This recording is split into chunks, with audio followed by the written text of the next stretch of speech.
السلام علیکم ناظرین، اس ایپیسوڈ کی شروعات میں ہم دیکھتے ہیں سلطان محمود پاشا اور زگنوس پاشا کے ساتھ بیٹھے کھانا کھا رہے ہوتے ہیں اور محمود پاشا سے کہتے ہیں زگنوس پاشا آپ کی سیاسی سوچ بوجھ کے بارے میں فکر مند ہیں۔ تو محمود پاشا کہتا ہے میرے سلطان، ہم ان کے صدر اعظم کے تجربے کا احترام کرتے ہیں، کیا انہوں نے کوئی غلطی دیکھی ہے؟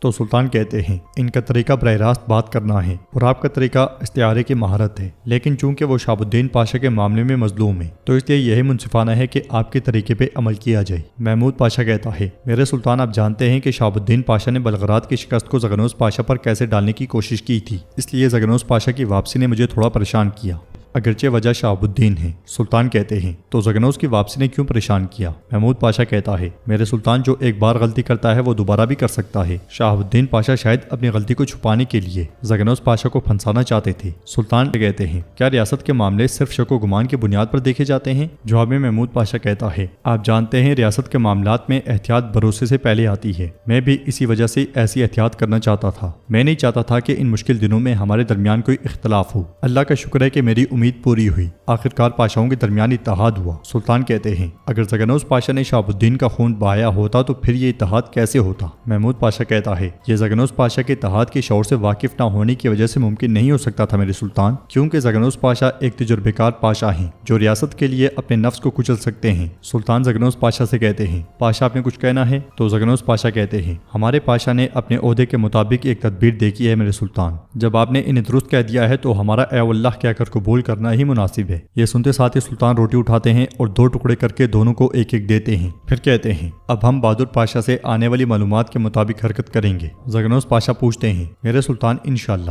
اگر بہادر پاشا کامیاب ہو گئے تو کیا ہم پونٹس کی طرف بڑھیں گے؟ محمود پاشا پوچھتا ہے اور اگر وہ کامیاب نہ ہوئے تو کیا پھر ہم کرمان میں مسلمانوں کا خون بہائیں گے؟ ان کے سوالات سنتے ساتھ ہی سلطان مسکرا دیتے ہیں۔ ادھر ہم دیکھتے ہیں کہ کرمان میں سلیمان اپنے باپ کے سامنے حاضر ہوتا ہے اور ان کے پاس جاتا ہے تو ابراہیم چمچ میز میں مارتے ہوئے کہتا ہے کیا تم نے کبھی میرے دسترخوان پر کوئی ایسا دیکھا ہے جو ابھی تک مرد نہ بنا ہو؟ جواباً سلیمان کہتا ہے اب میں سمجھ گیا ہوں سلطان بابا، اور سلطان اپنے غضب سے نہیں بلکہ اپنی رحم دلی سے طاقتور ہوتے ہیں، میں اس وجہ سے آپ سے معافی مانگنے آیا ہوں بابا۔ ابراہیم کہتا ہے میں تمہیں معاف کر بھی دوں تو کیا تم اپنی اس لالچ کے ساتھ اپنے وعدے پر قائم رہ سکو گے؟ سلیمان کہتا ہے میری جو بھی لالچ ہے وہ میری ریاست اور میری قوم کے لیے ہے۔ ابراہیم چلاتے ہوئے کہتا ہے ابھی بھی بے شرمی سے ریاست کے لیے کہہ رہے ہو؟ کیا تم نے اپنی ریاست کے لیے خود کو سلطان کہا تھا؟ کیا تم نے اپنی ریاست کے لیے مجھے کچلنے کی جسارت کی؟ تو پاس بیٹھا اس کا سردار کہتا ہے میرے سلطان یہ غصہ دکھانے کا وقت نہیں ہے، ہمارے شہزادے نے آخرکار ندامت کا اظہار کیا ہے، جب جنگ دروازے پر ہے تو بہترین کام اسے معاف کر دینا ہے۔ یہ سنتے ساتھ ہی ابراہیم تھوڑا پرسکون ہو جاتا ہے اور سردار سلیمان کی طرف دیکھتے ہوئے کہتا ہے اور یہ ہماری ریاست کا مستقبل بھی ہے۔ یہ سن کر سلیمان کی جان میں جان پڑتی ہے اور وہ ابراہیم سے کہتا ہے سلطان بابا مجھے اپنا ہاتھ چومنے کی اجازت دیں،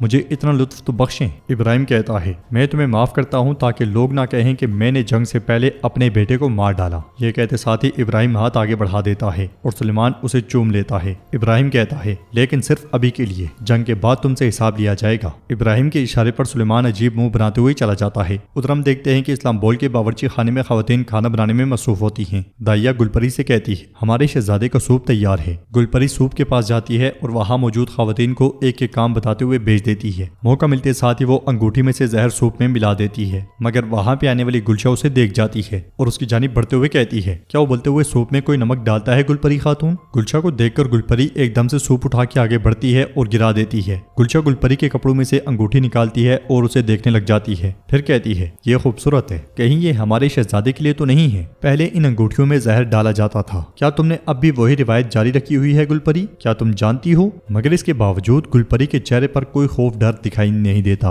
ادھر ہم دیکھتے ہیں کہ اسفند یا روغلوں میں اسماعیل قاسم سے کہتا ہے بھائی آپ نے اس کافر پیدری کو اپنے پاس بلا کر غلطی کی ہے، اب اس کے ساتھ تعاون کر کے دوسری غلطی نہ کرنا۔ تو قاسم اس سے کہتا ہے تم کب سے فیصلے کرنے لگے اسماعیل، اپنی اوقات میں رہو۔ تو اسماعیل کہتا ہے لگتا ہے تم ترکمانی بھائی چارہ بھول گئے ہو اور ترکمانی روایات بھی بھول گئے ہو، کب ہم نے مشورے کے بغیر کوئی فیصلہ کیا ہے؟ تو قاسم کہتا ہے مشورہ حدود میں رہ کر دیا جاتا ہے۔ اسماعیل کہتا ہے دیکھیں بھائی حالات سنگین ہیں، لیکن ایک ہی قوم ایک ہی نسل کے لوگوں کے ساتھ زیادہ سنگین ہے۔ عثمانی کائی ہیں اور ہم دونوں جاندار اوغلوں سے تعلق تعلق رکھتے ہیں۔ اگر آپ کو کوئی فیصلہ کرنا ہی ہے تو اس ماضی کو بھی پلڑے میں رکھیں اور اس کے بعد فیصلہ کریں۔ قاسم کے اشارے پر سپاہی پیدری کو لے کر آتے ہیں۔ پیدری بڑی ٹھاٹ باٹ کے ساتھ وہاں داخل ہوتا ہے اور کہتا ہے، قاسم بے، جب میں نے آپ کو آخری بار دیکھا تو آپ اتنے کمزور نہیں تھے۔ کہتے ہیں کہ زیادہ سوچنا انسان کو بیمار کر دیتا ہے۔ آپ کے ساتھ بھی اسی وجہ سے ہوا ہوگا، کیا ایسا ہے؟ لیکن ڈرے نہیں، میں یہاں آپ کو ان خیالات سے نجات دلانے آیا ہوں، بشرط یہ کہ آپ اپنا تعاون جاری رکھیں اور مہمت کے خلاف ہماری حمایت کرتے رہیں۔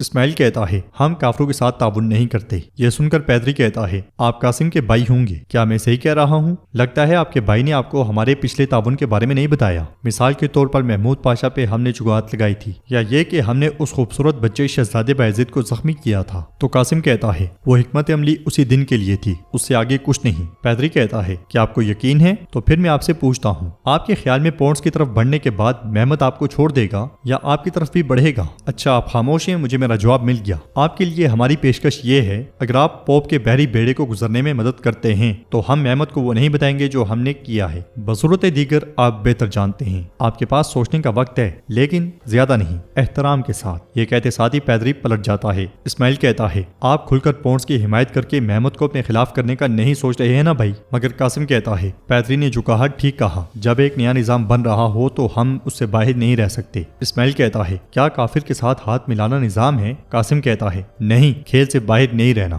ہمیں ایک طرف کا انتخاب کرنا پڑے گا، ہمارے پاس اکیلے کام کرنے کی طاقت نہیں ہے، ہمیں نئی اتحادی بنانے کی ضرورت ہے۔ اسماعیل کہتا ہے، یہ اتحاد چاہتا ہے کہ مسلمانوں ترکوں کا خون بہایا جائے، خبردار اس چال میں مت پڑنا۔ یہ کہتے ساتھ ہی اسماعیل چلا جاتا ہے۔ ادھر ہم دیکھتے ہیں کہ محمود پاشا شہزادے مصطفیٰ کے ساتھ بیٹھے ہوتے ہیں، ان کے سامنے ایک نقشہ ہوتا ہے اور وہ شہزادے کو راستوں کے بارے میں بتا رہے ہوتے ہیں۔ شہزادے، یہ راستہ پونس کی طرف جاتا ہے، جنگ میں جانے سے پہلے یہ نقشہ ہماری رہنمائی کرے گا۔ اس لیے میں سلطان وہاں آتے ہیں، وہ دونوں کھڑے ہوتے ہیں اور ادب سے سلام بجا لاتے ہیں۔ نقشے دیکھتے ہوئے سلطان کہتے ہیں، کیا شہزادے ہمارے ہدف سے آگے جا رہے ہیں اور دوسری زمینوں کا خواب دیکھ رہے ہیں؟ مصطفیٰ کہتا ہے، لالا نے دنیا کو اس چمڑے پر کھینچ کر میرے سامنے رکھ دیا۔ سلطان سے پیار کرتے ہوئے کہتے ہیں، تم اس قوم کے بچے ہو جو براعظموں کو کپڑے کے ٹکڑے کی طرح کاٹتی ہے۔ چمڑے کے ٹکڑے پر اسے کھینچنا معمولی سی بات ہے، لیکن تم اپنی ریاست کو اپنی تلوار کے سائے میں رکھو گے، جیسا کہ تمہارے پاس باصلاحیت پاشا ہیں، تم پوری دنیا کو اپنی مٹھی میں رکھو گے۔ مصطفیٰ کہتا ہے، سلطان آپ کی اجازت سے میں نقشہ لینا چاہتا ہوں اور اس کا مطالعہ کرنا چاہتا ہوں۔ تو سلطان کہتے ہیں، لیکن یاد رکھنا میرے مصطفیٰ، کیزل علمہ ہماری پوری دنیا ہے، اپنے خوابوں کو اس نقشے کے اوپر تک ہی محدود نہ رکھنا، اب لے جاؤ شاباش۔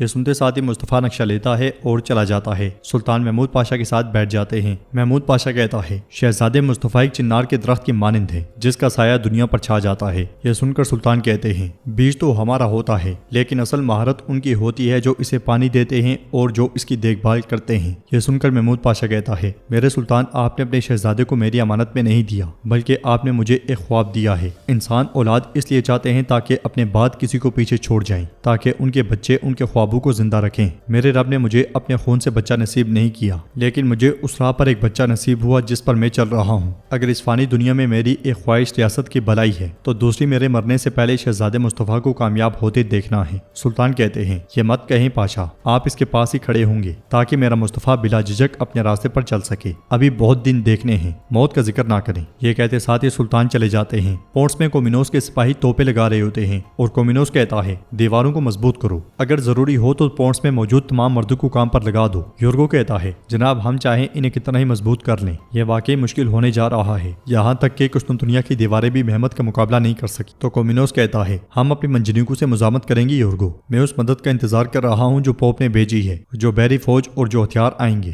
وہ ہماری نجات ہوگی۔ اسلام سپاہی اگر کہتا ہے، جناب یہ مکتوب آپ کے لیے بھیجا گیا ہے۔ یہ سنتے ساتھ ہی کومینوس خط کھول کر پڑھتا ہے جس میں ولاد نے لکھا ہوتا ہے، مقدس امانت ہی تمہاری نجات کا واحد راستہ ہے، اگر تم مجھے وہ دے دو تو میں سلطان محمد کی پونس کی طرف پیش قدمی روک دوں گا۔ ولاد تیپش۔ یورگو کہتا ہے، وہ یہ کیسے سوچ سکتا ہے کہ ہم اس پہ بھروسہ کریں گے؟ کومینوس کہتا ہے، کیونکہ اس کا فائدہ بڑا ہے، وہ سلطان محمد کا دوست ہے، وہ جو کہتا ہے اس پر عمل کرنے کی طاقت رکھتا ہے۔ یورگو کہتا ہے، ہم کیسے جان سکتے ہیں کہ وہ مقدس امانت کو لے کر جھوٹ نہیں بول رہا؟ ہم نے پوپ کے ساتھ ایک معاہدہ کیا، وہ مقدس امانتوں کے بدلے ہمارے پاس بحری مدد بھیج رہا ہے۔ کومینوس خط پھاڑتے ہوئے کہتا ہے، ہمیں ولاد کی ضرورت نہیں ہے، یہاں تک کہ وہ محمد بھی جس نے اپنے جہازوں کو زمین پر چلایا تھا اس بحری بیڑے کے مقابلے میں نہیں ٹھہر سکے گا۔ ادھر سلطان نقشے کی طرف اشارہ کرتے ہوئے زگنوس پاشا اور محمود پاشا سے کہتے ہیں، وارنا، پوپ نے دراوین اور اپنے زیر اختیار جہازوں کو یہاں سے پونس بھیج دیا، لیکن ہم نہیں جانتے کہ وہ کون سا محاذ لیں گے، اس لیے ہماری 300 آدمیوں پر مشتمل بحری بیڑا 10 حصوں میں تقسیم کر دیا گیا۔ محمود پاشا کہتا ہے شہ سوار کے 10 جہاز زیادہ اہم نہیں ہیں اگر پونٹس نے ان ہتھیاروں کو پکڑ لیا۔ زگنوس پاشا کہتے ہیں تو ہمیں تمام موسم سرما میں پونٹس کا محاصرہ کرنے کی ضرورت پڑ سکتی ہے اور اس سے بہت سی آفات آئیں گی۔ سلطان کہتے ہیں اور اسی سبب کی وجہ سے ہم انقرہ میں ہیں پاشا،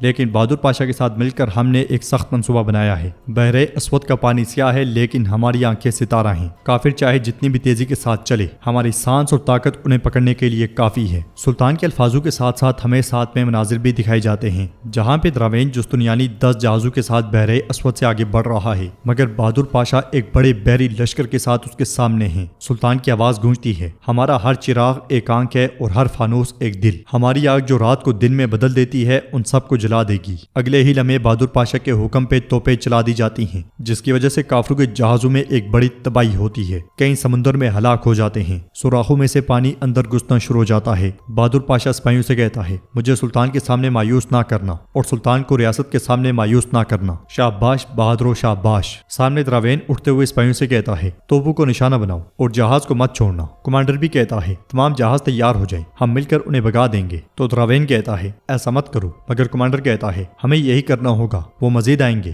ہم صرف اس صورت میں زندہ رہ سکتے ہیں جب ہم ایک ساتھ حملہ کریں۔ دراوین کہتا ہے وہ یہی چاہتے ہیں، تیر اندازو تیار ہو جاؤ، ڈالیں اٹھاؤ اور سوراخوں کی مرمت کرو۔ یہ سنتے ساتھ یہ سپاہی تیزی سے کام کاج میں لگ جاتے ہیں اور اپنی توپوں کا رخ عثمانی لشکر کی جانب کر لیتے ہیں۔ گولے لگنے کی وجہ سے کئی عثمانی سپاہی بھی گر جاتے ہیں اور ناظرین ایپیسوڈ بھی اختتام پذیر ہوتی ہے۔ ویڈیو پسند آئے تو لائک کر دیں، شیئر کر دیں، سبسکرائب نہیں کیا ہوا تو سبسکرائب کرنے کے ساتھ ساتھ گھنٹی والے آئیکن کو دبانا مت بھولیں۔ انشاءاللہ ملتے ہیں نیکسٹ ویڈیو میں، تب تک کے لیے رکھیں اپنا اور اپنوں کا بہت زیادہ خیال۔ اللہ نگہبان۔